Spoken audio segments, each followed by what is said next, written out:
So I've been playing Gotham Knights, which I picked up during the Steam holiday sale for dirt cheap. And after playing it for a good few hours, I was surprised to learn something about this game that I wasn't expecting. And that's the fact that I actually really enjoy this game. It did a lot better than I thought it would be. And I have heard everything about this game that you've also heard about how it was completely rushed to development, how it launched in a terrible state, how it performed really badly, and how it had live service elements shoehorned in. And that does obviously sound like something that would ruin any single player experience. But I found that this game is actually a lot more fun than I thought it would be. A large part of that is down to the fact that the technical issues have been fixed since launch. But it got me thinking about the state of gaming recently and the issues that we've seen, specifically with Warner Brothers games. And it all started with the loot boxes they added into Shadow of War a good few years back now, which eventually got removed from the game. But since then, they've gone even further down the rabbit hole of trying to monetize their games to make as much money as possible. And I think the most obvious examples where this has impacted their games comes in the form of Gotham Knights and their upcoming game, Suicide Squad. And I want to talk about them for a moment. But before I go any further, I just want to ask you to quickly like and subscribe on this video. This is a channel I've been working on recently. This is my first attempt at a video essay on this channel as well. If you do enjoy my opinions or my takes on this channel, please do support by dropping a like or subscribing to see my future content. Now, before I go any further, let me tell you about what the issue with Gotham Knights is. Gotham Knights is a co-op action-adventure game similar in the style of the Arkham series, but as a open-world co-op game where players can play as one of the four knights, which is Nightwing, Batgirl, Robin, and Red Hood. And the game features a unique original storyline based on the Court of Owls comic book series run. Now, if that was all this game had to offer, that would have been perfectly fine as a concept as it is.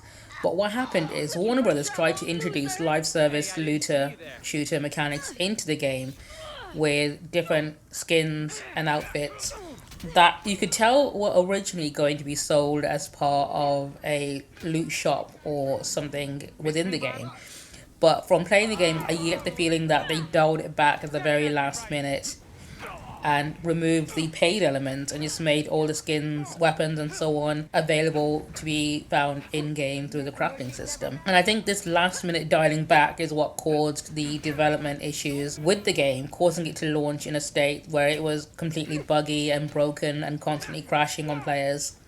And after playing the game myself, I can tell this very obviously has not been playtested, as there are some very questionable design choices within the game. Some which I can understand, and I can see it being a result of the rush development. The most obvious being the bat cycle feels a lot slower than it should be, and I have a feeling that's due to the fact that the game would end up stuttering or have frame rate issues if it went any faster, as it would probably struggle to load in the assets of the city as you travel through it. Another one being the traversal mechanic, while for characters like Nightwing and Batgirl seem absolutely feasible. For characters like Red Hood and Robin, they tend to be very awkward and cumbersome and not really very fun to use, often result in me just using the bat cycle anyway. And after playing the game for a good number of hours, there are certain choices within the game's combat that makes me feel like someone didn't really properly playtest this type of game enough to be able to feed back to developers better ways of doing things, such as not having the player hold down on the D-pad to aim at people during the middle of combat, as it makes it very difficult to do whilst you're trying to attack enemies.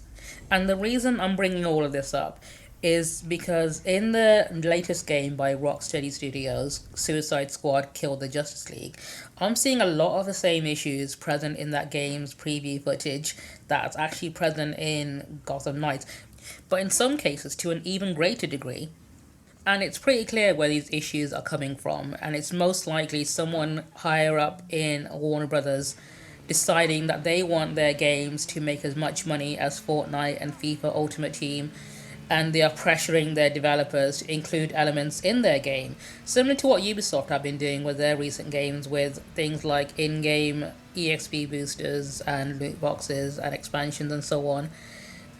Warner Brothers seem to be pressuring the developers into including as many monetization options as possible for a live service type experience for players because they want to make as much money as possible all the time.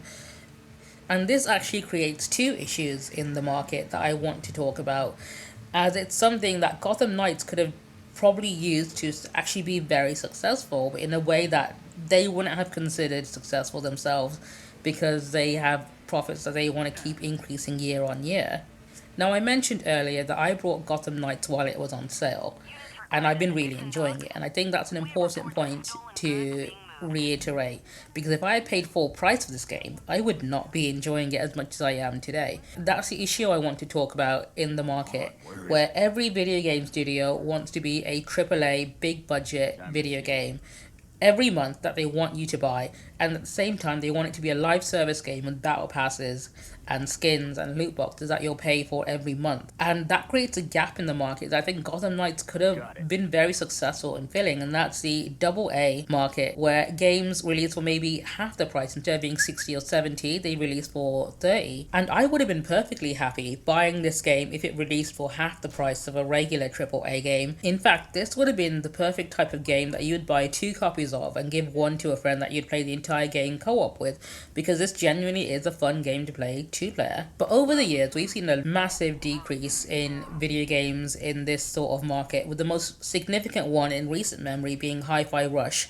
that was shadow dropped without any marketing and ended up being a Game of the Year contender. But unfortunately, studios just want to make the big bucks and they don't care about every other level on the market that doesn't make as much money as FIFA Ultimate Team or Fortnite.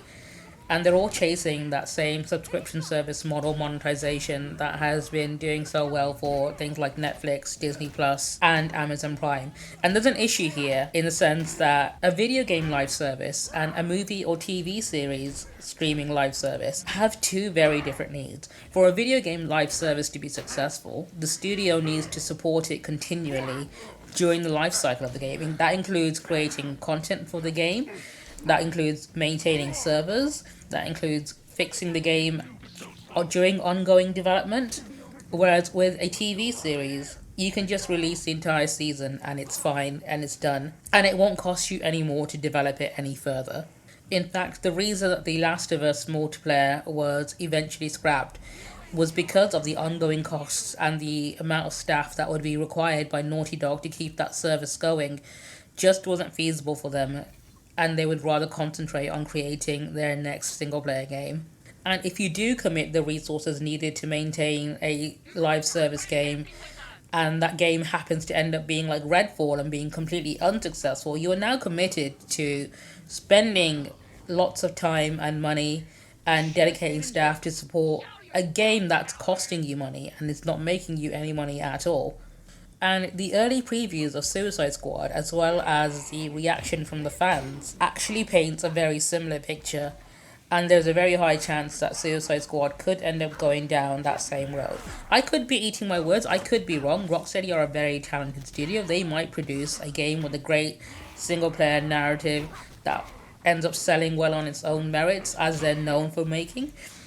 But I'm also very doubtful of that too, as the founders of Rocksteady have actually left the studio a year ago and founded their own studio. So this Rocksteady producing Suicide Squad Kill the Justice League are Rocksteady in name only, very similar to the current BioWare, where key staff have left years and years ago. And the recent games they've been putting out, like Mass Effect Andromeda, just weren't made by the same people, and it shows in the quality of the writing of that game.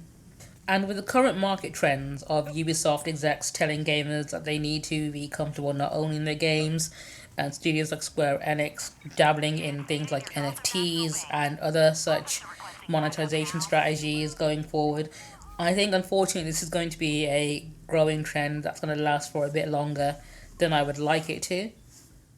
And a lot of what could have been great video games are going to end up suffering and fading into obscurity as a result of this.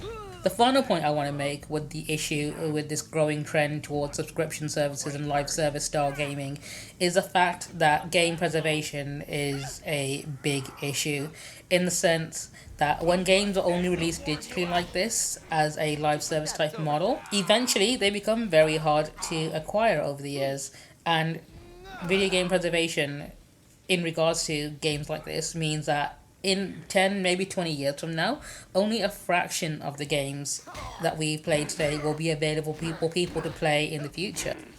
According to GameHistory.org, 87% of all video games released are missing because they're no longer available to own legally on any storefront or find anywhere else due to online digital storefronts like the PlayStation Network delisting products for the PSP, PS Vita, Nintendo no longer supporting the 3DS or the Wii, results in a lot of games by smaller studios like indie developers who can't afford physical releases having their entire catalogue basically unavailable.